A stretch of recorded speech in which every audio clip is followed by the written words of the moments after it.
Bueno, antes que nada quiero de corazón darle las gracias a Narciso Nadal por permitirme llegar a los estudiantes del seminario y poder presentar mi postura. Pero antes de hacerlo, yo quisiera poder dar un breve testimonio personal y luego decir algunas cosas introductorias antes de entrar en la clase en sí misma. Yo me convertí en el año 1977, verano de 1977, en una iglesia dispensacionalista, pretribulacionista, dispensacionalista. Me crié en el Evangelio dentro del contexto del dispensacionalismo y ese fue el esquema hermenéutico que yo aprendí desde mis inicios y eso marca a uno. La primera Biblia que yo tuve en mis manos fue precisamente una Biblia anotada de Cyril Ingersoll Scofield. Así que mientras leía mi Biblia y tomaba las notas de Scofield, me iba empapando cada vez más del dispensacionalismo. Cuando entré al seminario a prepararme para el ministerio, precisamente fui a un seminario fundado por el mismo Scofield, donde mi dispensacionalismo o mi premilenialismo dispensacional se hizo cada vez más fuerte. O sea que yo comencé mis años como creyente leyendo a Lewis Sperry Chafer o Chafer, como se dice en inglés, a Pentecost, Dwight Pentecost, a Charles Ryrie y a todos los grandes dispensacionalistas, premilenialistas de ese tiempo. Sin embargo, unos años más tarde yo conocí a unos hermanos que eran reformados y que eran amilenialistas. Y debo decir que el premilenialismo y el dispensacionalismo en mí no solo era un asunto teológico, intelectual, era un asunto emocional. Y lo que quiero decir con esto es que yo, cuando pensaba en alguien que no fuera premilenialista, dispensacionalista, no que no lo consideraba como mi hermano en Cristo, pero para ser muy honesto, sentía como si hubiera una lejanía entre esa persona y yo. Cuando conocí providencialmente a estos hermanos que eran amilenialistas, o como yo prefiero llamarle, creían en el milenio inaugurado, porque la palabra amilenialismo es una palabra negativa, yo prefiero decir que creo en un milenio inaugurado. Yo me di cuenta que yo necesitaba estudiar este tema con más profundidad. Así que durante unos 3 años me puse a estudiar profundamente el tema del dispensacionalismo versus la hermenéutica de teología de pacto que contiene el amilenialismo. Y para ser honesto, yo al principio estaba peleando con los libros que leía. Recuerdo leyendo a Anthony Hoekema, y yo todavía guardo en mi biblioteca ese libro de Hoekema con mis anotaciones peleando con el autor. Luego leí a John Gerstner y a otros más hasta que finalmente cayó en mis manos el libro de Grimshaw titulado Dispensacionalismo ayer, hoy y mañana, que era una crítica al dispensacionalismo de Charles Ryrie y su libro Dispensacionalismo hoy. Este hermano Grimshaw había sido dispensacionalista, había estudiado, había hecho su PhD en el Seminario Teológico de Dallas, Texas. Así que este hombre era un dispensacionalista carta cabal. Sin embargo, estudiando luego las Escrituras, abrazó el sistema de teología de pacto y el amilenialismo. Pero la caballerosidad con que él exponía el punto realmente llamó mucho mi atención. Y esa es una de las cosas que quiero decir en esta introducción. Mis hermanos, una doctrina fundamental de la fe cristiana es que Jesucristo vuelve por segunda vez. Si una persona no cree eso, es un hereje.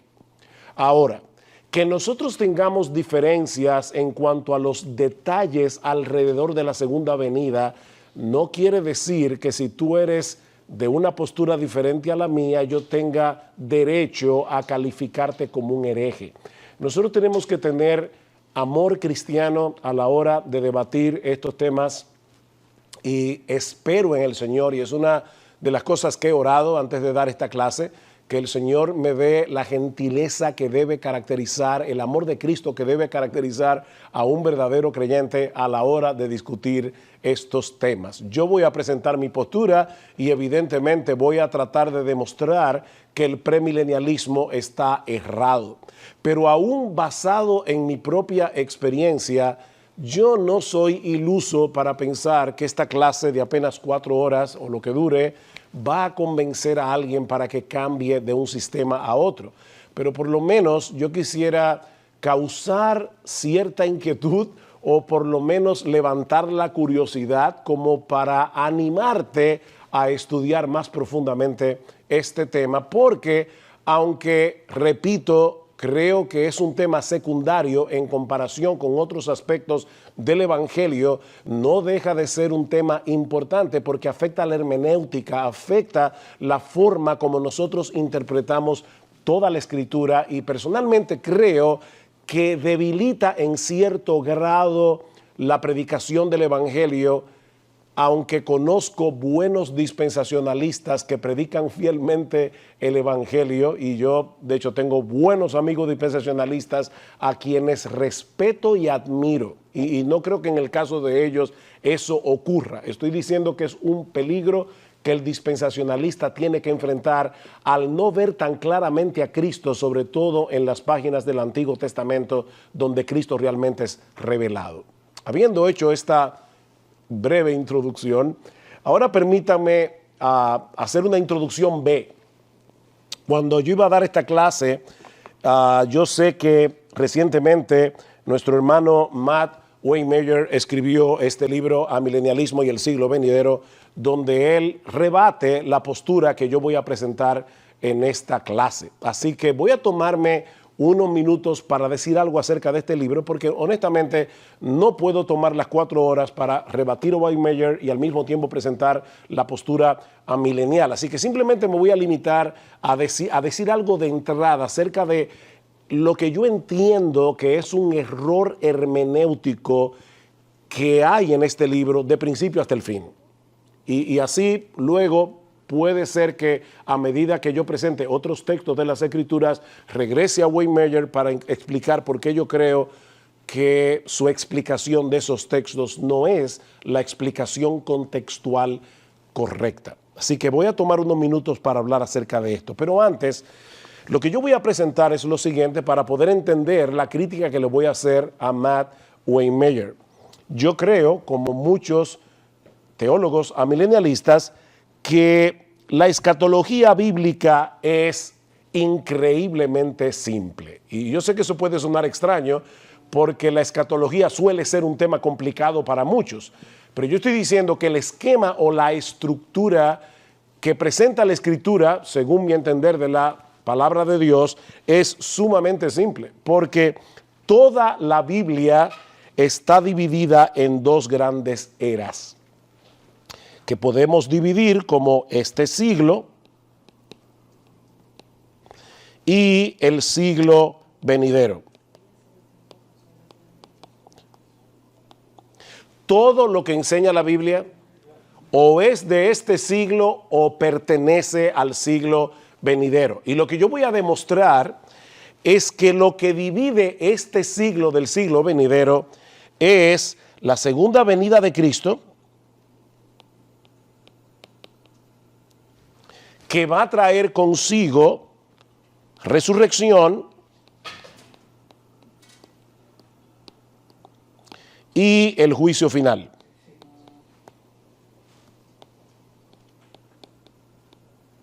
Como ustedes pueden ver, si podemos probar que este esquema es correcto, es decir, perdón, ¿hay algún problema o puedo seguir? Ok, perfecto. Lo que quiero probar es esto. Si este esquema de este siglo y el siglo venidero es correcto, dividido por la segunda venida de Cristo, acompañada de la resurrección y el juicio final, un reino de 1000 años es imposible colocarlo en este esquema. No cabe ni en este siglo ni en el venidero. Pero eso es precisamente lo que Matt Waymeyer rebate en este libro. O sea, Matt Waymeyer dice que no es así. O sea, él va a rebatir este esquema. Donde yo veo el problema, para no ir texto por texto, porque sería demasiado larga esta clase, donde yo veo el problema en cuanto a la hermenéutica de Wayne Meyer es el siguiente. En primer lugar, en su insistencia en interpretar los pasajes bíblicos que tienen que ver con el reino de Dios a la luz de Apocalipsis 20, en vez de interpretar Apocalipsis 20 a la luz de todos los textos claros que aparecen en el Nuevo Testamento acerca del reino de Dios. Según Matt Waymeyer, como la revelación de Dios es progresiva, la revelación final que nosotros encontramos en Apocalipsis 20 contiene información que le da color a todo el resto de las escrituras en cuanto al tema del reino de Dios, porque ese es el único pasaje de la Biblia que nos habla de un reino de 1000 años. El problema es que ese pasaje se encuentra en un libro apocalíptico, y debo decir aquí que no es lo mismo literatura profética que literatura apocalíptica. La literatura apocalíptica pertenece a un género literario donde el autor se vale de visiones, de sueños, de símbolos para poder expresar lo que quiere expresar. O sea que para nosotros, cuando decimos que la analogía de la fe nos debe mover a interpretar los textos oscuros con los textos más claros, Matt Waymeyer rebate eso y dice, no, Apocalipsis 20 es el texto con el que debemos interpretar todo lo demás y no es un texto oscuro. Entonces yo voy a rebatir eso primero, antes que nada, y quiero leerles algunos pasajes de las Escrituras. Si tienen sus Biblias ahí, les pido que me acompañen al libro de Números, Números capítulo 12. Ese es el famoso pasaje donde María y Aarón se levantan contra Moisés y Dios tiene que decirle algunas cosas a María y Aarón. Y dice en Números capítulo 12 lo siguiente, versículo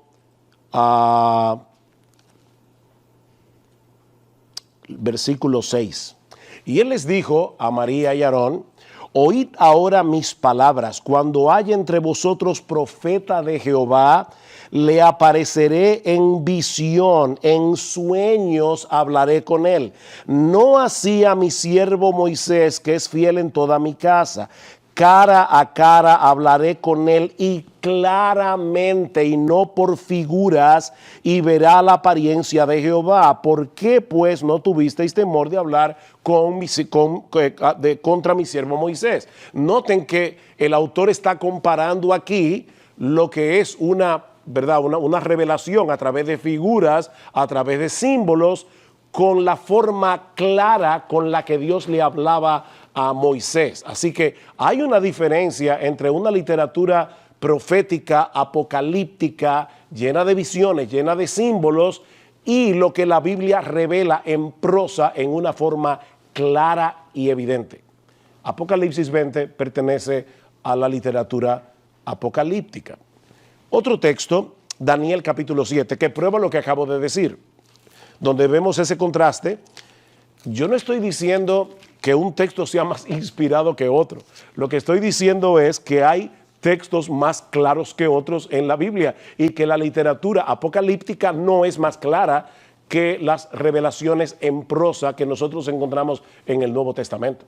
Por ejemplo, en Daniel capítulo 7, el versículo 16, Daniel tuvo la famosa visión de las 4 bestias y dice en el versículo 16, me acerqué a uno de los que asistían y le pregunté la verdad acerca de todo esto, y me habló y me hizo conocer la interpretación de las cosas. Daniel no había entendido.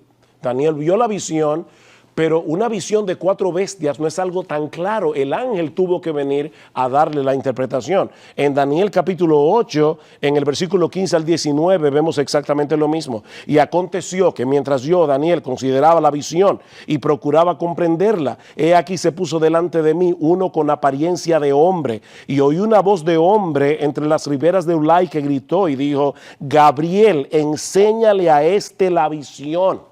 Vino luego cerca de donde yo estaba y con su venida me asombré y me postré sobre mi rostro, pero él me dijo, entiende, hijo de hombre, porque esta visión es para el tiempo del fin.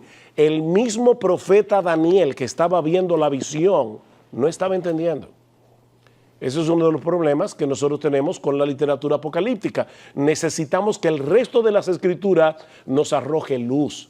Pero Matt Waymeyer lo ve al revés. Matt Waymeyer dice que el texto que arroja luz para entender que nosotros debemos introducir un reino de 1000 años entre este siglo, en el inicio del siglo venidero está el reino de 1000 años. Él dice que es a la luz de Apocalipsis 20 que nosotros debemos entender esto. Y estoy diciendo, yo entiendo que no, que esto debe ser al revés. Noten lo que dice Matt Waymeyer en la página 21.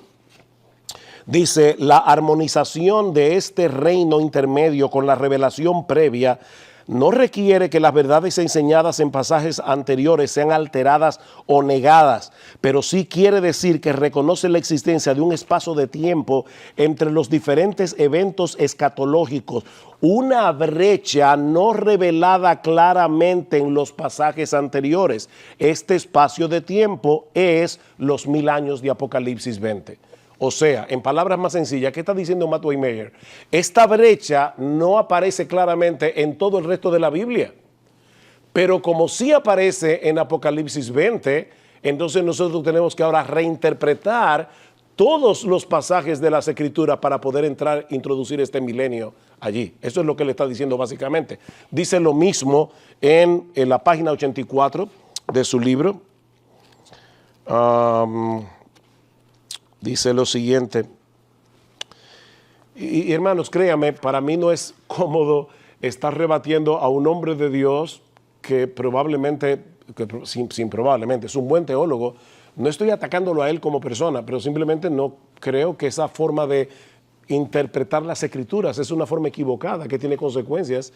Dice, el premilenialista apela a esta misma dinámica de revelación progresiva y simplemente le pide a la milenarista que acepte la posibilidad de una modificación adicional a la luz de una revelación posterior, modificación en la cual el siglo venidero lleva en su seno, y lo pone entre comillas, tanto un reino intermedio, el milenio, como el estado eterno. Se le está diciendo, a la luz de Apocalipsis 20, nosotros tenemos que modificar este esquema de los dos siglos. Yo voy a probar que no, que este siglo le sigue el siglo venidero y que en el siglo venidero tenemos cielos nuevos, tierra nueva y que no hay lugar para un reino de 1000 años.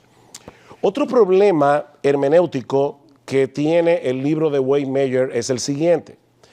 En el Antiguo Testamento, los profetas vieron la revelación profética de esta manera. Muchos de ellos, ¿verdad?, veían como si fueran los dos picos de dos montañas, y ellos veían esto como eventos que iban a suceder uno detrás de otros. Por ejemplo, se puede ilustrar de esta manera. Aquí tenemos una montaña, aquí tenemos un valle, aquí tenemos otra montaña. Si un observador se para en este lugar, él puede ver estos dos picos como si estuvieran uno detrás del otro. Él no puede ver el valle que está en el medio. Bueno, Matt Waymeyer correctamente dice, nosotros tenemos que aceptar que esa visión profética incluye estas brechas. Por ejemplo, a final de Miqueas capítulo 4, se habla de una destrucción que va a haber, que pasó cientos de años antes de la venida de Cristo, y en Miqueas capítulo 5 inmediatamente comienza con el nacimiento de Cristo en Belén, como si ambos eventos fueran a suceder uno detrás del otro. Eso es lo que nosotros vemos en mucha de la literatura profética. El problema es que Matt Waymeyer quiere meter esa misma brecha en el Nuevo Testamento, como ustedes van a ver en un momento, y mete los 1000 años a veces detrás de una letra I. O sea, cuando aparece una I, él dice, bueno, detrás de esa I, de ese evento, ahí están 1000 años más, porque hay una brecha que Pablo no coloca. Por ejemplo, en 1 Corintios capítulo 15, versículo 23 al 24, que vamos a considerar en un momento. Dice, nosotros podemos meter los 1000 años ahí, aunque Pablo no lo mencione. Bueno, yo estoy diciendo ahora que cuando nosotros llegamos al Nuevo Testamento, esa brecha ya no existe, porque el Nuevo Testamento revela todo lo que nosotros como cristianos necesitamos saber para poder interpretar correctamente y poder poner estos eventos en su justa dimensión a la luz del Nuevo Testamento. Y lo voy a probar con Juan el Bautista. Si ustedes van conmigo a Mateo capítulo 11, se van a encontrar con ese evento cuando Juan el Bautista le manda una comisión a preguntarle a Jesús, ¿eres tú el Mesías que habría de venir o nosotros tenemos que esperar a otro? ¿Y cuál es la respuesta del Señor?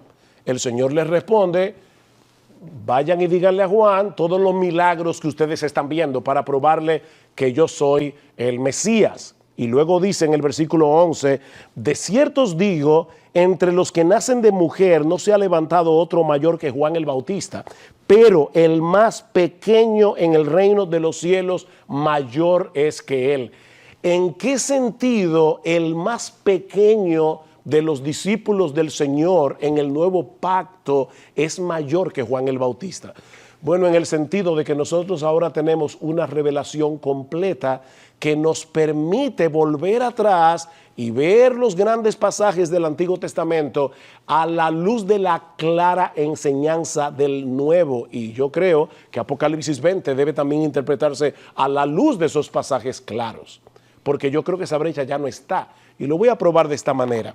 Ustedes recuerdan cuando Juan el Bautista comenzó a predicar en Mateo capítulo 3, él decía, viene el Mesías, el hacha ya está puesta a la raíz de los árboles y va a cortar el Mesías de su reino a todos los que hacen iniquidad y los recogerá en el granero y arderán por fuego, mientras que los justos serán entrados en el reino de Dios. Para Juan el Bautista, que tenía esta perspectiva profética, la venida del Mesías implicaba inmediatamente la llegada consumada del reino de Dios, donde los justos iban a reinar para siempre. Pero ¿qué sucedió? Llegó el Mesías y Juan el Bautista acabó en la cárcel porque Herodes lo metió en la cárcel. La cárcel era el último lugar donde Juan el Bautista esperaba estar a la luz de la llegada del Mesías. Y eso fue lo que provocó la pregunta, ¿eres tú el que habría de venir o tenemos que esperar a otros? Ahora, déjenme hacer una pregunta y ahora pueden responder aquí los que están, quizás los que están de la clase del seminario. Los discípulos del Señor, la mayoría de ellos, fueron primero discípulos ¿de quién? De Juan el Bautista. Así que es muy probable que los discípulos tuvieran exactamente el mismo problema en su cabeza que Juan el Bautista tenía. Entonces, ¿qué hace el Señor? Revelar en Mateo capítulo 13 las parábolas del reino para explicar lo siguiente. Vayan conmigo a Mateo capítulo 13. Mateo capítulo 13. Yo sé, mis hermanos, que esta es una larga introducción, pero no quiero ser acusado de que yo no tomé en cuenta y no le di peso a este libro que se publicó, que de hecho me llamó la atención la honestidad con la que Wayne Meyer dice en la página 17 de este libro que los premilenialistas o premilenaristas, como ustedes quieran, no han rebatido en serio este esquema de las dos edades. O sea que él está diciendo, yo he venido a hacer lo que mis compañeros premilenaristas no han hecho, que es rebatir este esquema. Así que estamos rebatiendo el mejor libro que se ha escrito hasta ahora en contra del esquema de las dos eras o de los dos siglos. Mateo capítulo 13. Nosotros tenemos en Mateo 13 la parábola del trigo y la cizaña. Y dice en el versículo 24, le refirió otra parábola diciendo, el reino de los cielos es semejante a un hombre que sembró buena semilla en su campo, pero mientras dormían los hombres, vino su enemigo y sembró cizaña entre el trigo y se fue. Y cuando salió la hierba y dio fruto, entonces apareció también la cizaña. Ustedes conocen el texto. Voy a ir ahora a la interpretación del Señor. ¿Cómo Cristo interpreta la parábola del trigo y la cizaña? Porque los discípulos, otra vez, no entendieron. Y ellos le preguntaron. Y el Señor les responde lo siguiente. Entonces, despedida la gente, entró Jesús en casa y acercándose a él, sus discípulos le dijeron, explícanos la parábola de la cizaña del campo. Respondiendo él les dijo, el que siembra la buena semilla es el Hijo del Hombre. El campo es el mundo. Un paréntesis aquí. Yo no sé cuántas veces he oído decir, como dice Jesús, en la iglesia hay trigo y hay cizaña. Pero Jesús no está hablando aquí de la iglesia. Es verdad que en la iglesia hay trigo y hay cizaña, pero eso no tiene nada que ver con esta parábola. Jesús está diciendo que en el mundo, no en la iglesia, hay trigo y hay cizaña.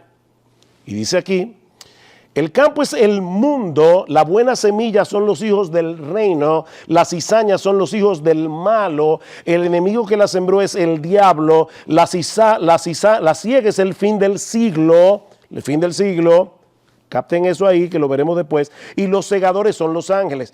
De manera que como se arranca la cizaña y se quema en el fuego, así será en el fin de este siglo. Recuerden lo que Juan el Bautista profetizó. Viene el Mesías y viene con fuego para quemar la cizaña. Y Cristo dice, sí, pero eso va a ser en el fin del siglo. Enviará el Hijo del Hombre a sus ángeles y recogerán de su reino a todos los que sirven de tropiezo y a los que hacen iniquidad y los echarán en el horno de fuego. Allí será el lloro y el crujir de dientes. Entonces los justos resplandecerán como el sol en el reino de su Padre. El que tiene oídos para oír, que oiga. Esta parábola tiene un gran problema. ¿Alguno de ustedes captó cuál es el problema de la parábola del trigo y la cizaña? ¿Por qué es un gran problema? Si ustedes conocen Mateo 13. Bueno, el gran problema de la parábola del trigo y la cizaña es que no tiene ningún problema. Ahora, ¿por qué eso es un problema? Porque en el capítulo 13 el Señor comienza diciendo, yo les voy a revelar los misterios del reino de los cielos. ¡Wow! Los misterios. Un misterio es una verdad que no puede ser conocida a menos que alguien me la revele, a menos que Dios la revele. Entonces Cristo está diciendo, les voy a decir un misterio, y es que en este mundo, hasta que Cristo vuelva, habrá gente buena y gente mala. No sé qué tiene eso de misterioso, porque eso lo sabemos todos, ¿o no es así? Que en este mundo hay gente buena y hay gente mala. Entonces, ¿por qué Cristo le llama a esto el misterio del reino de los cielos? Bueno, esto es un misterio por el hecho de que el Mesías vino. Y cuando el Mesías vino, inauguró su reino. Y eso es precisamente lo que Juan no podía entender, que a pesar de que el Mesías ya había inaugurado su reino, digamos que ese es el principio del valle, todavía aquí hay trigo y hay cizaña, y así será hasta el fin de este siglo. Ellos no podían entender eso. Cristo está revelándole a los discípulos algo que ellos no sabían. Y es que el reino de Dios iba a venir en dos etapas. Eso es lo que Juan no estaba viendo. Porque Juan estaba viendo los dos picos uno detrás del otro. El reino de Dios viene en dos etapas. Una etapa de siembra, que es donde estamos ahora. La palabra está siendo predicada.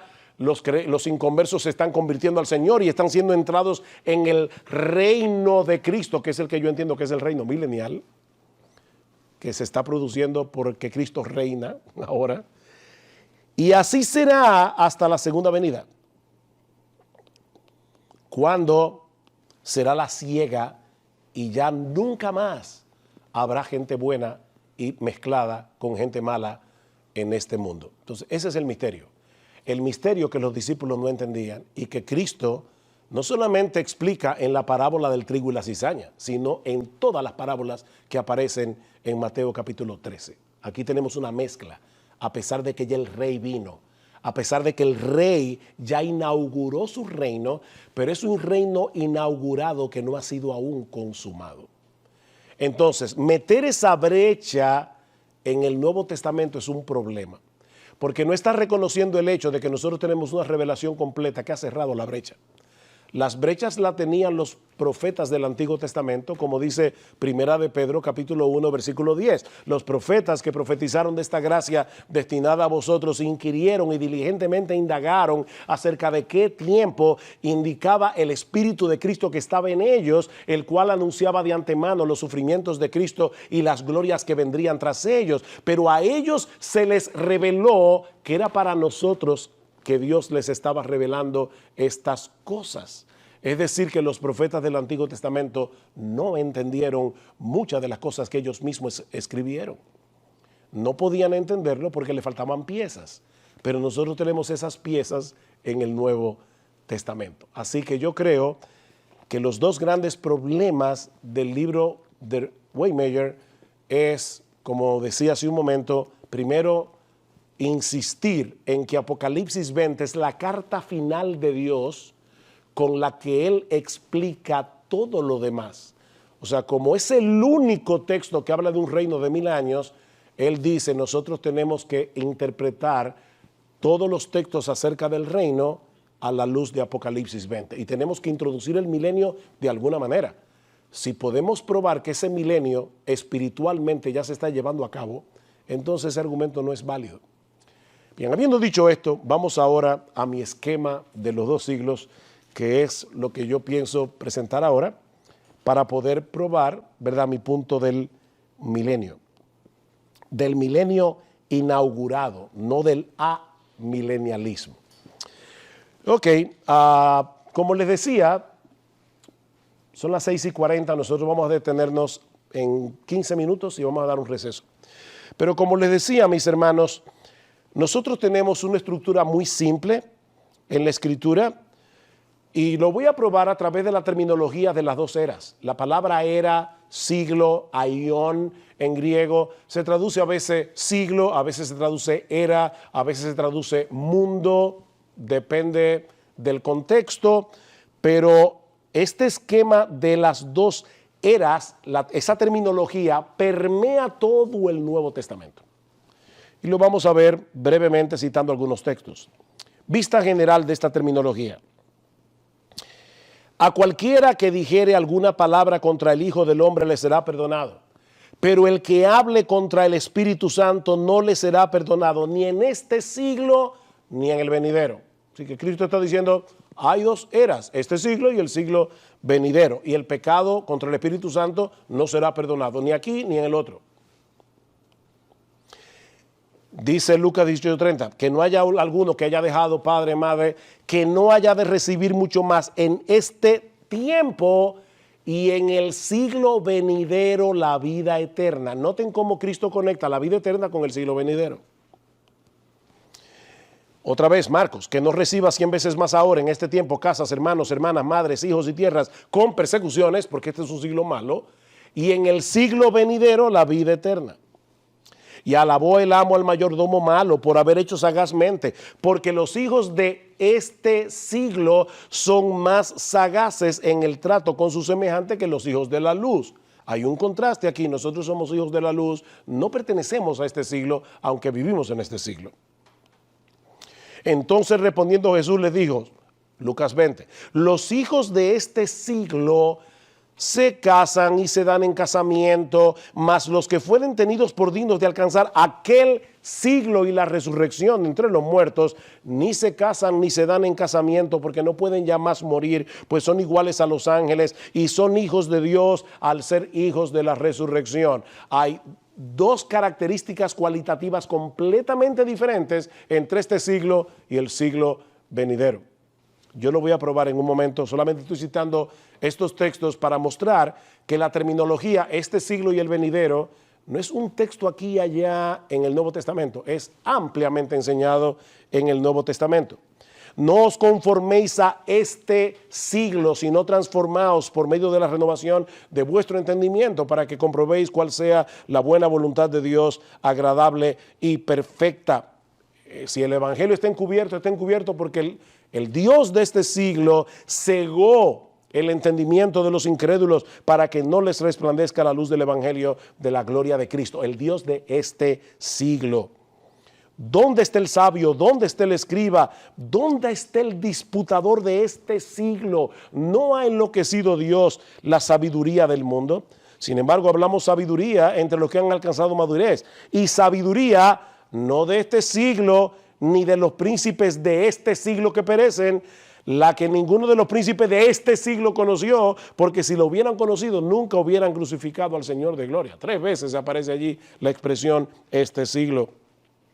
Nadie se engaña a sí mismo. Si alguno entre vosotros se cree sabio en este siglo, hágase ignorante para que llegue a ser sabio. El cual se dio a sí mismo por nuestros pecados, Cristo. ¿Para qué? Para librarnos del presente siglo malo, conforme a la voluntad de nuestro Dios y Padre.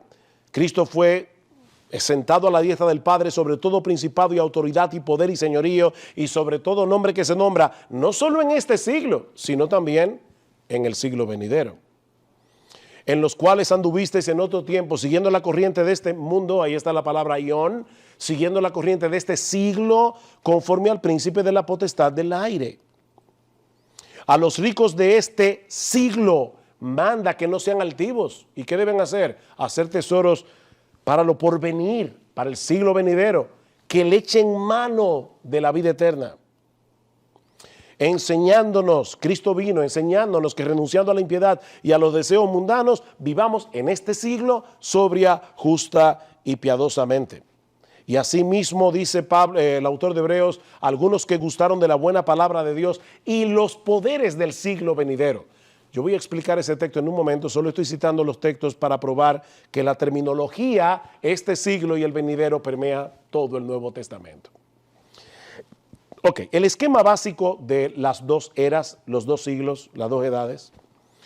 Este siglo y el venidero juntos abarcan el tiempo, incluyendo el tiempo sin fin del estado eterno. Es decir, no hay lugar aquí para un reino de 1000 años, porque esa terminología, este siglo y el venidero, abarcan todo el tiempo posible. Y lo vamos a ver muy fácilmente. Mateo 12:32 y Marcos 3:29 y 10:30. ¿Qué dice? Que la blasfemia contra el Espíritu Santo no será perdonada ni en este siglo ni en el venidero. Es decir, jamás, jamás. Porque este siglo y el venidero es todo el tiempo que hay. No existe otro tiempo. De paso, Wayne Meyer reconoce eso. Y los premilenialistas, porque no hay forma de no reconocerlo. Pero ellos dicen que hay una forma de introducir el milenio al principio del siglo venidero. Y luego vamos a ver por qué no se puede introducir ahí. En segundo lugar, este siglo y el siglo venidero son dos estados cualitativamente distintos de la existencia humana y dos periodos cualitativamente distintos en la historia del mundo. Y eso lo vemos en el texto de Lucas que acabamos de citar. ¿Qué dice Cristo? En este siglo hay casamiento, hay muerte, hay hombres naturales, los justos y los injustos coexisten. En el siglo venidero no hay casamiento, no hay muerte, solo hombres resucitados, los hijos de Dios y los impíos están separados por siempre. Wayne Meyer dice que hay un "y" en el texto donde dice este siglo y la resurrección, y él dice que es allí donde podemos meter esos 1000 años. Es decir, él está diciendo, viene el siglo venidero, pero eso no impide que hayan 1000 años ahí, porque a veces en el Nuevo Testamento ese "kai" une brechas. Ahí volvemos al tema de la brecha, por eso me tomé el tiempo para probar que en el Nuevo Testamento ya no existen brechas, eso existía en el Antiguo Testamento. Nosotros ya tenemos la revelación completa. Ahora, ¿qué es lo que tenemos con ese "kai"? Eso es lo que se llama un "kai", es la palabra "i" en griego. Déjame escribirlo aquí para los que saben griego y puedan verlo. Ese "kai" es un "kai" aposicional. ¿Y eso qué significa? Cuando yo añado una palabra que enriquece la anterior. Por ejemplo, cuando Pablo dice que Cristo ha dado a su iglesia apóstoles, evangelistas, pastores y maestros, no está hablando de dos oficios diferentes, pastores y maestros. Está hablando de un oficio, hombres, dones, que son pastores y maestros. Eso es un kai aposicional o epexegético, si quieren hacerlo un poco más, ¿cómo se llama esta palabra? Si quieren ser un poco más pedantes, eso es lo que quiero decir. O sea, ustedes usan la palabra epexegético y la gente va a decir, wow. O sea, un poquito más pedante, epexegético. O sea, la idea es que si Cristo no estuviera aquí hablando o conectando este siglo y el venidero, la expresión este siglo no tiene ningún sentido. Es como si Cristo estuviera introduciendo en el pasaje un elemento que no tiene sentido en la historia. Una de las cosas que dice Matt Waymeyer, y de lo que tiene razón, es que la carga de este pasaje está en la resurrección de los muertos. Bien, estamos completamente de acuerdo. Pero aquí Cristo está conectando el siglo venidero con la resurrección. Y está diciendo, cuando llegue el siglo venidero, no habrá casamiento, no habrá muerte, no hay impíos, solo hombres resucitados. El problema que esto le plantea al premilenarismo es que en el milenio premilenial habrá personas en cuerpos naturales, no resucitados, que van a tener hijos. Algunos de esos hijos van a ser inconversos, por eso Cristo va a tener que regirlos con varas de hierro y al final va a haber un juicio donde esos impíos van a ser eliminados. El problema es que eso no encaja en lo que el Señor está mostrando aquí en Lucas 20. Según Lucas 20, este siglo y el venidero son cualitativamente diferentes. No hay lugar para un milenio con impíos en cuerpos naturales que van a morir, que van a pecar y que se van a rebelar al final contra Cristo en la batalla de Armagedón final. Lo mismo vemos en las parábolas de Mateo 13. ¿Qué tenemos?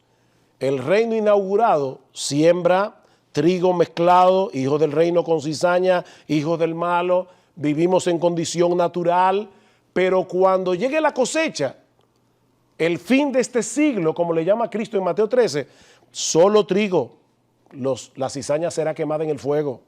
Condición glorificada, dice que nosotros brillaremos como el sol en el reino de nuestro Padre. O sea, cuando llegue la siega ya no habrá lugar para un milenio con personas naturales.